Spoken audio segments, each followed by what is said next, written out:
Hey guys, welcome to the Magfed Ranch Paintball channel, and today I'm going to be doing another headshot hump days. But before I get into it guys, subscribe to the channel, right? Smash that like button, and of course turn on your notification bell. We're posting content every Monday, Wednesday, and Friday. And of course, we'll try our best to be more consistent in the future. Also guys, please watch the whole video, and then of course share and comment at the end. We love all your guys' comments and questions. That's still the best way to get an answer or a reaction from us. It's currently just commenting on the YouTube these videos, or of course on our Facebook posting as well. Okay guys, so we recently shot, well not recently, but our previous video for Headshot Hump Days was DMR challenge, and that we'd love to start having more DMR challenges on a consistent, regular basis. So today's video is going to be, what is the best DMR marker? And more specifically, what is the best DMR marker for this DMR challenge? Okay guys, so today I'm going to be going over what we think is going to be kind of the guidelines, the setups, right? The different criteria that's going to make a good DMR marker platform setup, okay? And not specifically our markers, right? So today I'm showcasing two of our markers today for you guys that that we feel would be what we would bring to these challenges, and what we think, based upon our testing and based upon our usage, which would give us the best results. But it's not to say that these markers would be the best. It's just kind of they have the particular features that we feel would give you the best chance of winning this challenge. Okay, so let's talk about the two markers real quick that I have here on the table. The first I have is our M11 or Mark 11 clone marker that we have here, that's based upon the Vulcan M17 marker design. And then this is going to be our M12, right, MR12, so it's kind of a clone of the Mark 12 Mod 1 marker rifle. Okay. And so the reason why we chose these two markers in our catalog as being the best markers for this potential challenge, and is the barrel length, guys. And I wanted to start with that first, right? So let's start from kind of tip to butt. But the reason why I chose these two markers is because they have an 18-inch or longer barrel, okay?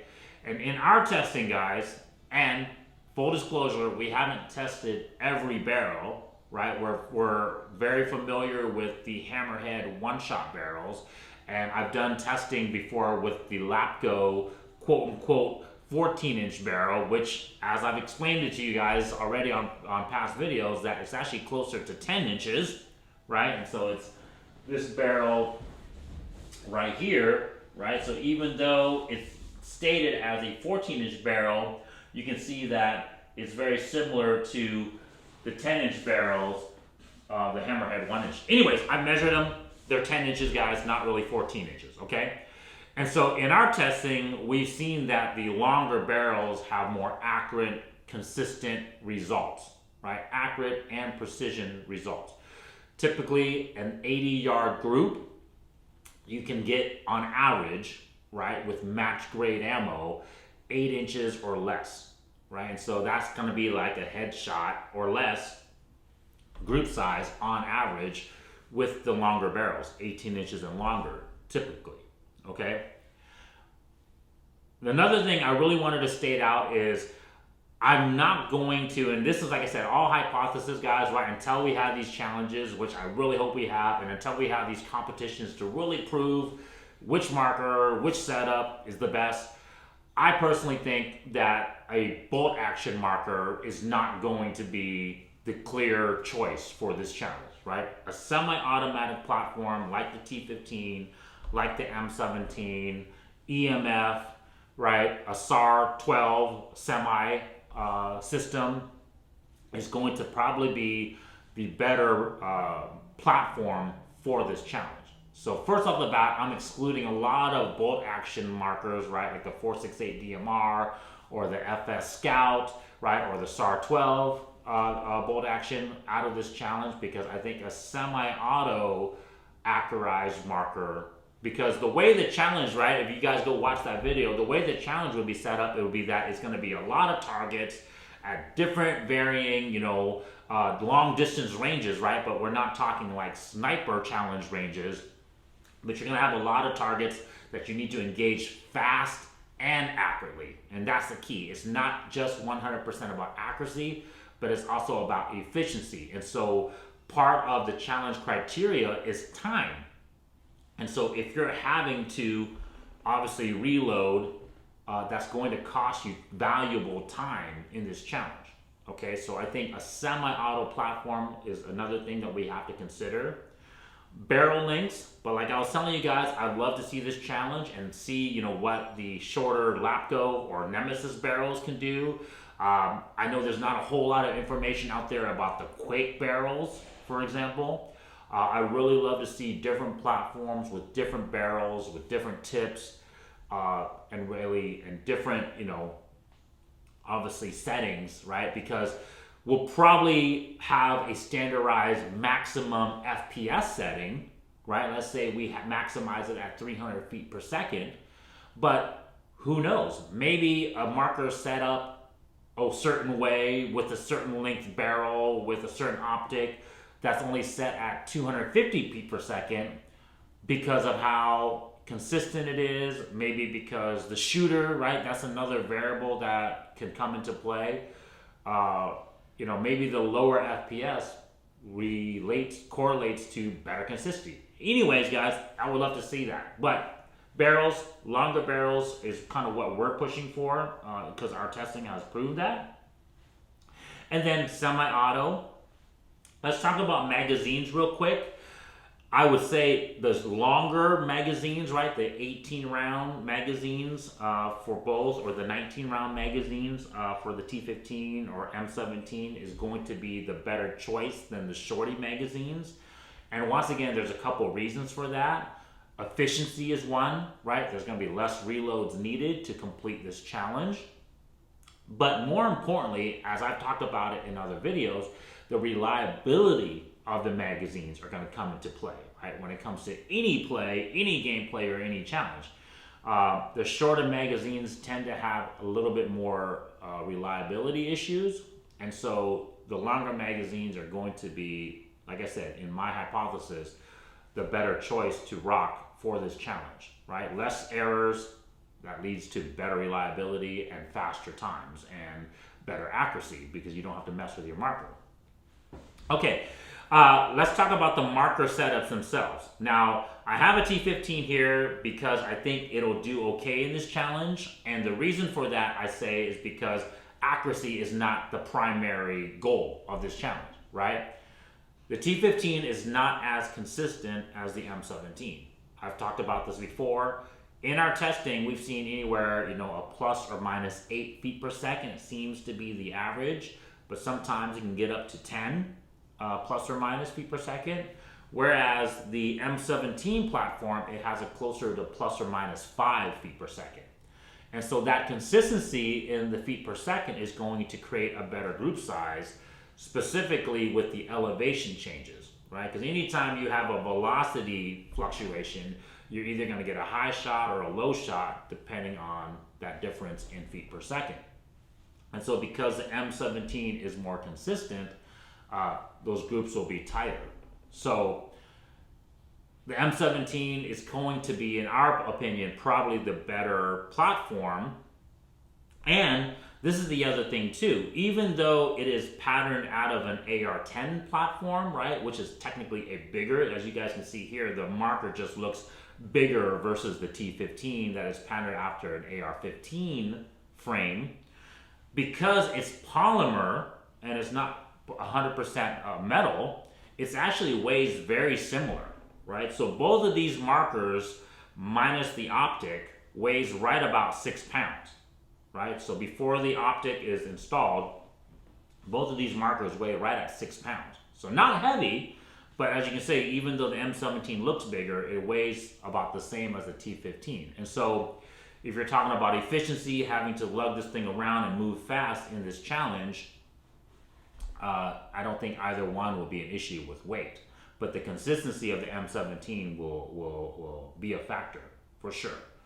Okay, the issue with the M17's efficiency is not going to come into play, right? Because once again, any gameplay like this where you're not shooting that many rounds, it doesn't matter that you can shoot more magazines with the T15, because we're not going to be shooting that many magazines with this challenge. Okay, let's talk about optics real quick and what we think would be the ideal optic for this setup. So I have two crossbow setups here, scope setups for you guys. And don't get me wrong, I think the Karmatech scope might be a good option as well too. Who knows, maybe a red dot scope, because once again, because the challenge isn't a sniper challenge and accuracy isn't the primary goal, maybe a red dot will be good. But I think the crossbow scopes will be the ideal scope because of just the efficiency, once again, right? I've talked about this in other videos. Guys, go check out that recent video where I talked about how to set up your red dot on your marker. But with the red dot, especially at the longer distances, right, 60 plus yards, your holdovers are not going to be as fast, because now you're having to kind of guess where the holdover is. And if you don't want to guess, then you're going to have to use the adjustable riser to make that adjustment for the different distances. And that's going to what? Cost time, right? So if you're going to have to make adjustment on the fly from a 40-yard target to an 80-yard target, that's going to waste time. Whereas with the crossbow scope, you can just use the reticle holds, and then you can just literally just make that adjustment right there and then. And it's actually better visual, because you can actually see the target in your tube, right? You can see it in the scope. The other thing, of course, too, is let's talk about magnification, right? You can clear light, right? There's a better sight picture. It's more clear. It's bigger. And so with the two different crossbow scope setups, we have our variable speed crossbow scope here, and then, of course, our fixed crossbow scope. Now, I would love to see which one would be better, because, as I've talked before, there's pros and cons to each reticle and each different magnification. With the variable speed crossbow scopes, you don't have as much magnification. Typically about 2.5 magnification versus a 4x magnification like I have here on this UTG scope, or on the fixed Hawk crossbow scope, which has a 3x magnification. All right, so a little bit less magnification with the variable speed scope, but what you get with the variable speed scope is a better reticle. It has holds typically out to 100 yards or more, versus the fixed scope. For whatever reason, maybe we can get the crossbow scopes to start maybe designing scopes for our paintball markers, but on the fixed scopes, they're typically limited at like 50 or 60 yards. And so once again, just like the red dot optics, you're not having a precise hold that you can use, right, to kind of correlate that distance shot. The other thing I like about the crossbow scopes real quick is that they have kind of distance gauge finders in there. Now granted, they're not paintball related, they're more for obviously deer hunting or hunting related, but you can kind of use those brackets very similar, right? So what they have is they have these bracket lines that you're supposed to kind of measure the target, the animal target, right? Deer, hog, or whatever. And at a certain distance, right, it's going to equal the distance of that target, of the animal, right? And so in the same sense, you can use those brackets to hit these targets, right? Because, a normal width of a standard IPSC target, which we're going to use, right? A man-sized target that we're going to use is anywhere between 16 to 18 inches. And that's what those brackets roughly measure close to, all right? And so you can say, okay, hey, this bracket looks that close, so it's about 60 yards. Or hey, this bracket looks close, it's about 80 yards. And so it's a good way to have a built-in rangefinder.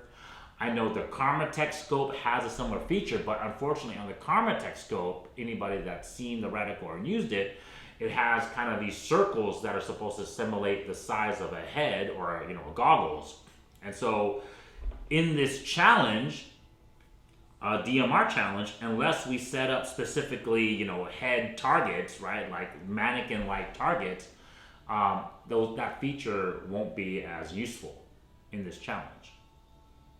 Okay, Um, we talked about the air system real quick, right? I think something like the EMF or even the SAR-12, that's supposedly, both those markers are supposed to be fairly consistent. I think will do really well. Very similar to the M17, but like I was telling you guys, the T15 I think will do well as well because accuracy is not a huge part to play. Let's talk about bipods real quick. You probably want to rock some type of bipod because there might be a long distance shot that maybe a more stable platform, right? Maybe you want to go into the prone position, or maybe we even have set up a target, like maybe one of the targets you actually have to shoot from the prone position. And so having a bipod or having some type of sandbag maybe, right, will be a better platform to make those accurate hits and be more efficient, right? Because if you miss a target in this challenge, you're probably going to be penalized time or points, and you don't want that, right? You want to be as fast and as accurate as possible. The last thing I would like to discuss, well, not the last thing, but one of the last things I'd like to discuss about the marker itself is the trigger. And unfortunately, currently right now, guys, right, there's no options of different trigger setups, like, the Real Firearms, we have Geisley, or we have Knight's Armament, right? We have other different triggers that we can do to get a match grade type of trigger. But unfortunately, with paintball, we don't have that. And so I've talked about this before too, but the M17 is kind of like a very stiff single stage trigger. I personally don't think it's the best trigger because it's pretty stiff and it's single stage, and so you're kind of not really sure when it's going to break. If somehow a Valken, Milsig, whoever owns them, if they can come out with a better, maybe two-stage, or if it's a single-stage trigger, a lighter trigger that's, has a clean break, would be very nice for this challenge. Or hey, anybody out there who could maybe, look into making triggers. This is an opportunity for you guys, right, to come up with a trigger for these different markers. And then, of course, the T15 has a very just general, like a real AR, kind of a two-stage combat trigger, right? So it has kind of a little bit of a take-up before it hits the wall, and then it breaks. Not super clean, but very similar to like just kind of your standard AR rifle trigger. And so this is an easier trigger to manipulate than the M17. Okay, and then I'm not sure about the EMF or the SAR-12 guys or the different other marker platforms. I know on the 468, just your standard 468, not the DMR, the trigger is pretty sloppy. It's pretty, what do they call it? What's that word? It's like scratchy. It's in essence, it's there's a lot of like, it feels like a lot of machining errors in there, right? Plus, I didn't include the 468 on this list, guys, because the consistency of the spider style of blowbacks, not very consistent. In our testing, that old video, watch it, guys, where we test the 468. I mean, there's a plus or minus 15, plus or minus 20 inconsistency with the FPS. That's going to lead to a lot of elevation and accuracy. Not something that you want from a DMR setup, okay? The last thing I wanted to talk about, of course, guys, is the first strike rounds themselves. You're going to want to match grade the rounds for this challenge, right? And you're going to want to zero your DMR, right, your DMM setup with the first strike rounds, the match grade first strike rounds that you decide to rock with, right? And so for us, we have four different, right? We have our short barrel, we have our standard general purpose, we have our designated marksman, and then of course we have our sniper rounds. I would probably, recommend using the DMs or sniper rounds for this challenge. The problem, like I was telling you guys, there's less of those rounds in a case of first strikes, and so, there's just less of them, and so they're going to be harder to acquire, more expensive. The general purpose rounds, I think, will be good for this challenge because, once again, accuracy isn't the primary goal, and the general purpose rounds are way accurate enough that you should be able to complete the challenge well. The short barrel match grade rounds I wouldn't use just because I don't think the short barrel markers are going to be the best marker choice for this challenge, because the longer barrels, like I said, in our testing, We have seen the better accuracy with the longer barrels. But once again, hey guys, I would love to see this challenge to see if the different, Lapco, Nemesis, Quake, the shorter barrels would actually perform better.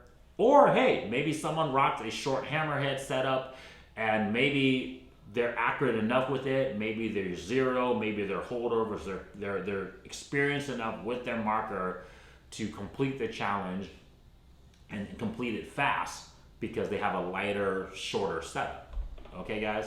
But hey, guys, that's the video. What do you guys think? What's your guys' recommendation or setup that you would bring to this DMR challenge, and what marker you think would be the most accurate setup, barrels, optics, all that stuff, guys? Hey, if you appreciate this video, right, smash that like button. Love you guys. Check you guys next time. Peace.